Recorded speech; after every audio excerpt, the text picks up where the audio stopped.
ফরজ গোসল করার পদ্ধতি হলো, আপনার গোসল ফরজ হলে বাথরুমে গোসলখানায় গিয়ে সর্বপ্রথম আপনার শরীরের যে জায়গায় নাপাক লাগছে বা কাপড়ের যে জায়গায় নাপাক লাগছে সেই জায়গাটা কি করা, পরিষ্কার করে নেওয়া আগে।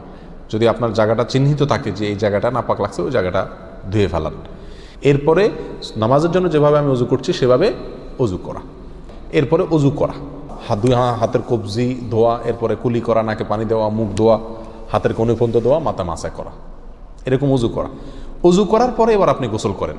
সেটা শাওয়ার দিয়ে আপনি মাথার উপরে পানি ঢেলে হোক আর আপনার মগ দিয়া হোক, যেভাবে হোক আপনি গোসল করেন। গোসল করা শেষ হয়ে গেলে, গোসল করে যখন বের হয়ে যাবেন, তখন যাওয়ার আগ দিয়া ওই যে পাও ধোয়া বাকি আছে হুজুর, যাওয়ার আগ দিয়া পায়ের ওখানে পানি ঢেলে টাকনো পর্যন্ত পাও ধুয়ে ফেললেন, বাস গোসল হয়ে গেল। এই ভিতরে আপনার শরীরের প্রতিটি অঙ্গের প্রতিটি জায়গায় পানি পৌঁছানোর চেষ্টা করতে হবে। প্রকাশ্য অঙ্গ যেগুলো, নাভির প্যাচ থেকে নিয়ে, বগলের নিচ থেকে নিয়ে, আঙ্গুলের চিপা থেকে নিয়ে, প্রত্যেকটা জায়গায় যেন পানি যায়, সেজন্য সেখানে পানি পৌঁছানোর চেষ্টা করতে হবে। ডলার দরকার হলে ডলবে, যেভাবে ওখানে পানি পৌঁছাতে হবে। কানের প্যাঁচের ভিতরে, একেবারে গভীরে না, প্যাঁচগুলোর ভিতরে যেন পানি যায় সেদিকগুলো খেয়াল রাখতে হবে। কোনো একটি জায়গা যদি শুকনা থাকে তাহলে কি হবে না, ফরজ গোসল হবে না। অতএব পরিপূর্ণ শরীর যাতে ধোয়া হয় সেদিকটা খেয়াল রাখতে হবে। নেল পালিশ ইত্যাদি বা কোনো রং টং ইত্যাদির কারণে যদি কোনো আবরণ থাকে শরীরের উপরে, তাহলে সেগুলো সরা নিতে হবে, তা না হলে কি হবে না, ফরজ গোসল আদায় হবে না।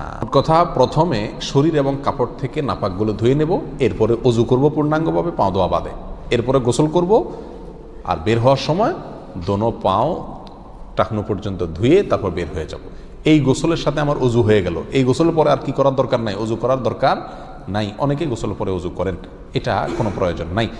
তবে কেউ যদি গোসল করা অবস্থায় তার পেশাব চলে আসে, অনেকে আছে পানির স্পর্শ লাগলে পেশাব বেশি আসে, তো গোসল করা অবস্থায় যদি তিনি পেশাব করে দেন বা অজুভঙ্গের কোনো কারণ তার ভিতরে আসে, তার বায়ু ছাড়লেন, তাহলে তো সেক্ষেত্রে অজু যেটা শুরুতে করছিল ওইটুকু তো আর নাই।